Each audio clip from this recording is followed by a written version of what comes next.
Hi everyone, it's the Christmas holidays, so I'm going to do some DIYs and some sewing that has a lot to do with Christmas, but for this video I'm going to show you how to do some basic stitches and some couture stitches. Now, couture stitches are usually used for hems and finishing. It's very useful for garment making, and simple stitches are anything to do like embroidery or simple patchwork. So this is what I'm going to show you guys in this video today. So the basic stitches that I'm going to show is the running stitch, also known as the straight stitch, the whip stitch, the back stitch, and my favourite, the blanket stitch. And the couture finishings, I'm going to do a buttonhole stitch, a catch stitch, a herringbone stitch, and a flat fell stitch. So the first stitch you want to do is a very simple stitch called the running stitch. As you can see with the running stitch, it's just a straight line across the edge. It's the same for the back piece. You'd want to start off from the back, the side of the fabric that you don't want to show. Push your needle through, pull it out from the right side of the fabric, and right across, push the needle back through again, and you end up at the back side of the fabric again. And just keep repeating the same steps. Push the needle through,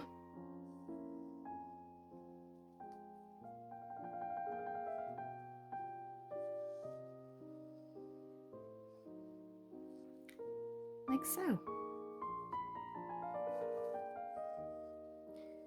It's also called a straight stitch.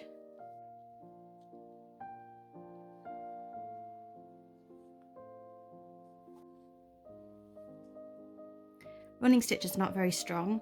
It's mostly used for tacking, so when you want to tack a piece together or a separate piece, so you can see where the tack line is. If you'd like the pieces to be straighter and neater, you could always use chalk or fabric pen that washes away or irons away.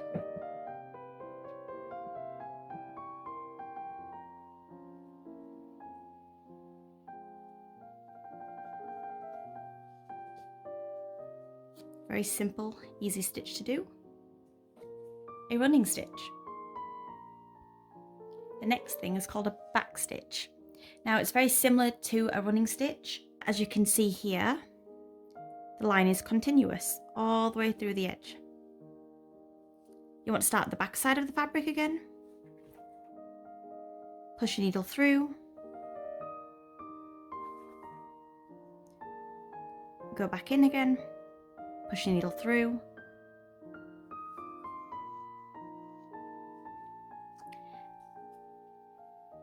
Once more, go back in again.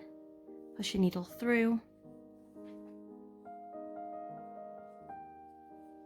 Now in this bit, unlike a running stitch where you go across again, you want to go back on itself here.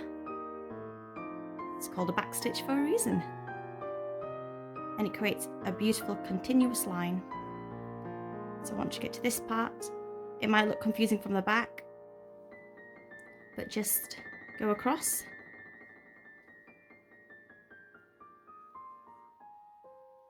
Pull the needle through and go back on itself again. And this is called a back stitch. So a back stitch is a lot more secure than a straight stitch, and it's commonly used just for quick repairs or embroidery. The whip stitch. So the whip stitch is a very easy, simple stitch to do. I'm using the edge of the fabric for example, but you can actually use it in the middle of the fabric, but the edge of the fabrics is a lot more easier to show.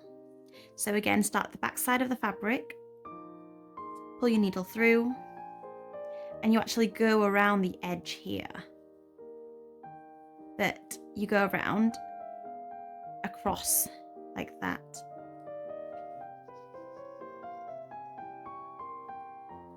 Go around, across, pull the needle through.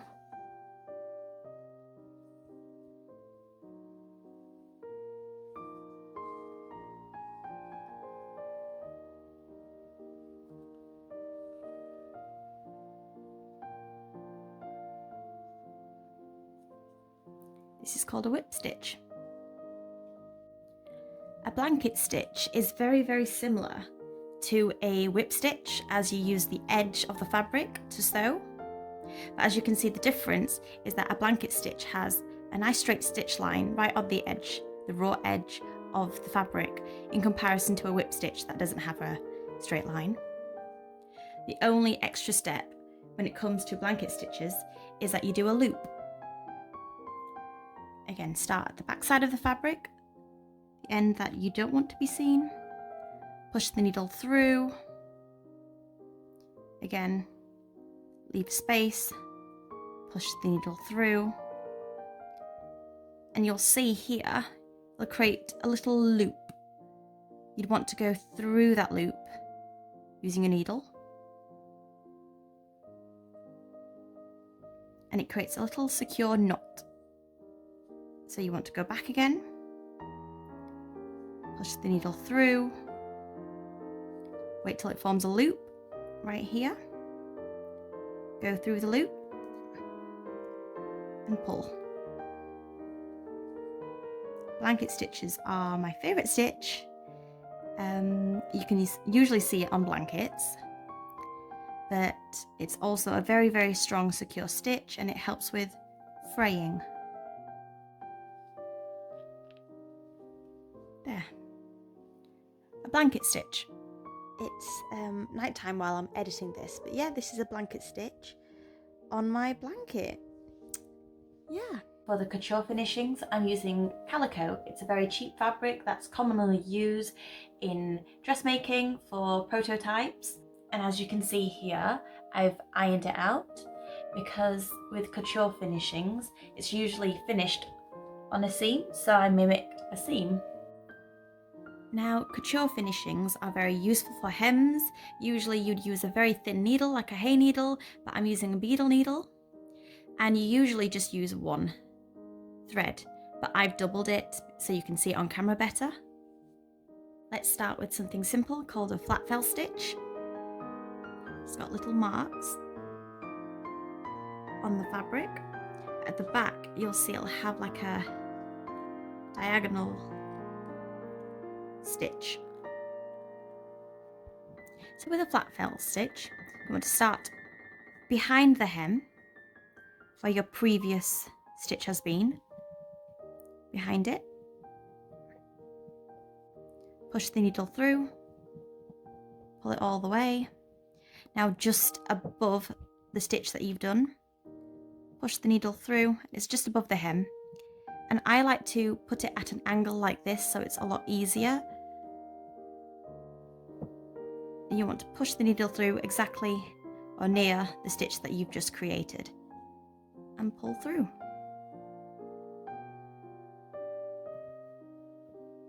Like that.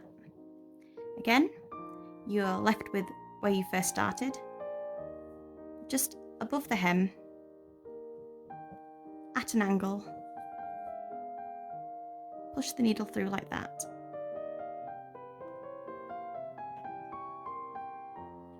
That's called a flat fell stitch. It's a very secure stitch to do, and it's perfect for turning up hems quickly. And it's perfect for turning up hems very quickly. To show you is called a blind hem stitch. As you can see here, it's called a blind hem because the stitches are literally invisible. It is my favourite stitches to do for corsets as it's invisible and it's very strong. So you want to start at the ends of the hem right here. Push the needle through and go up like that. So you've made a straight stitch right on the edge of the hem.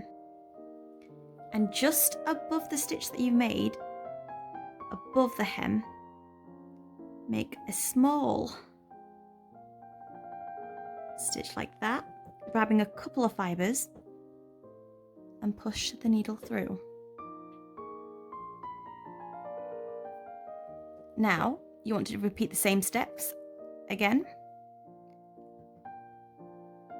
Right at the edge, pull it up,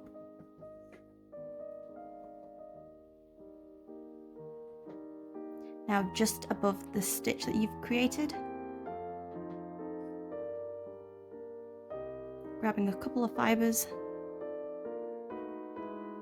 pull it through. One more time. Right on the edge.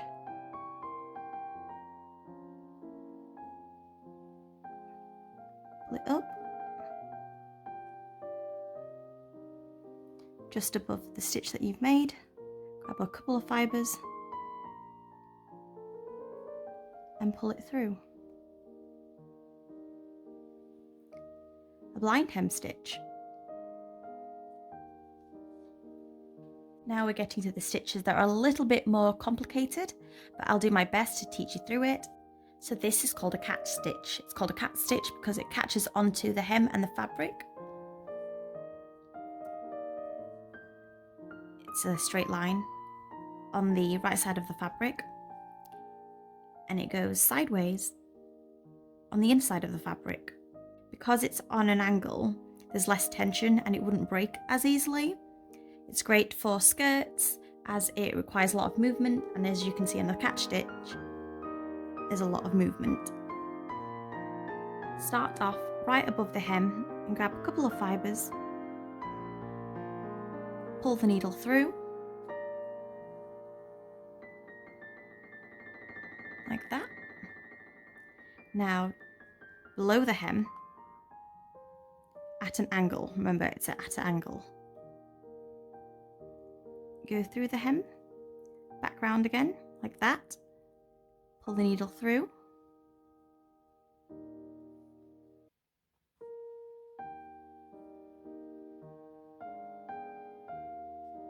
and you want to go back up again, just above the hem, at an angle. You could, if you'd like, mark it so you know where you're going, because sometimes you end up making a straight stitch when you really want it at an angle. That's the beauty of a catch stitch. And the angle will help with movement and stop it from breaking. A catch stitch.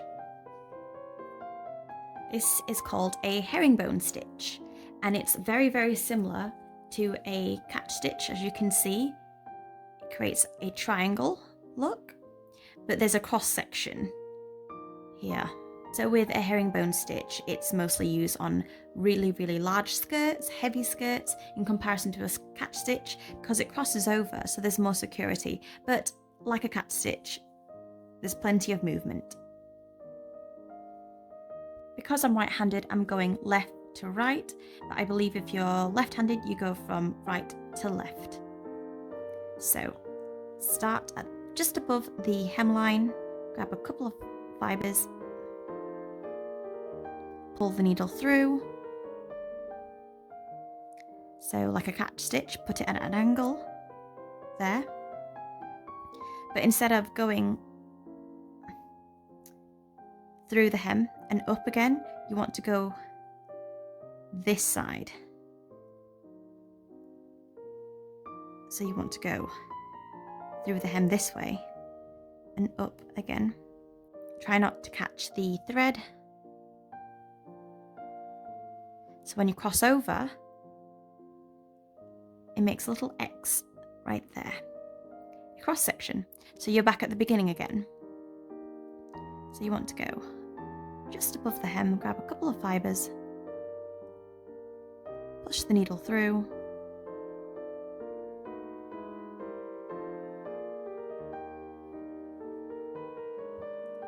go back down, and instead of going that way, you'd want to go this way, the opposite direction. Push the needle through,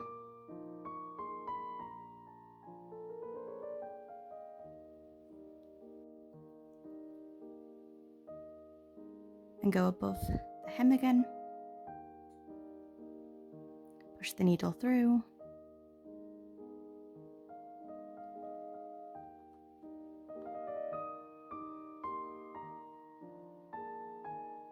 and go back down. at an angle.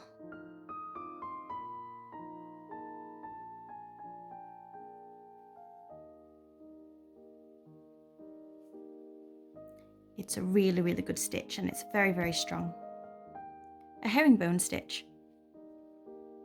Now, a buttonhole stitch is probably the most complicated, but it's very, very similar to a blanket stitch, as you can see. The difference between a blanket stitch and a buttonhole stitch is that a buttonhole stitch has a second loop to go through, while a blanket stitch only has a single. With a buttonhole stitch, you want to start on top of the hem, push the needle through, push it so it comes out on the main side of the fabric just above the hem, pull it out like that, do the same again, come back round, push it out like that.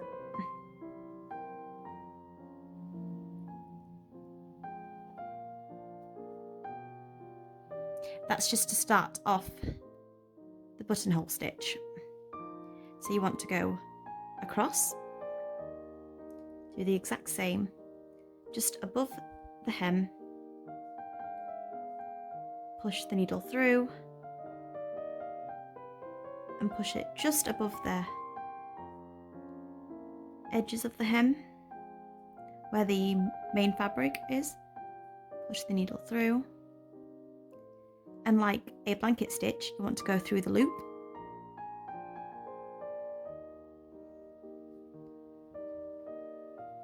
And then you want to go back onto the main loop here. And then pull. So it double knots it. It's a very, very secure stitch. Again, just next to it. Push it through.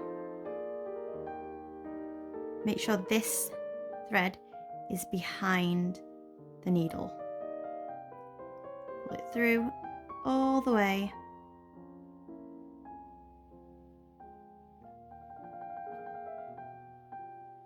And that little loop here. Through there, like that. And secure it in place. One more time, above, push through, get this thread behind the needle, pull it all the way through until that loop reaches the end, and go through the loop and pull. Close up, one more time, push the needle through,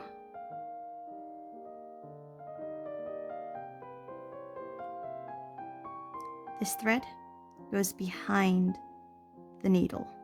So again, this thread goes behind the needle. Push the needle through. You can see a loop already forming. You want to go back onto the loop. And then pull tightly. This is called a buttonhole stitch. A buttonhole stitch is very useful for buttonholes to prevent it from fraying, and they were commonly used before the eyelets came out. You could also use this on a clasp or a hook and eye, so it's secured onto the fabric a lot better in comparison to a whip stitch. Yes, and that's it. So I hope this video has been proven very useful to you guys. It's just simple stitches that I usually do in my everyday.